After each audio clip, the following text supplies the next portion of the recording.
Well, teachers who plan to file an appeal for pre-K and kindergarten portfolios will get a deadline extension. That's according to State Representative Eddie Smith.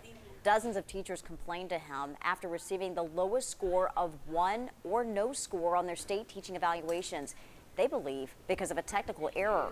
Now, he says he spoke with the Department of Education, which plans to extend the deadline from August 8th to October 1st. He calls this year a pilot program for the evaluation system and says the results will not count against teachers. Smith says this is just one of a slew of problems the Department of Education has run into this year, and something needs to change.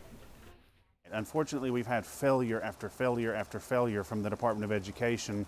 And if I was being honest, the Department of Education would receive a 1 based on how everything's gone. But we need to move them from a 1 to a 3 to a 5, just as we expect our teachers to go from a 1 to a 3 to a 5. Smith says lawmakers will meet with state education officials next week in Nashville. They also plan to discuss problems with the TN Ready test this spring.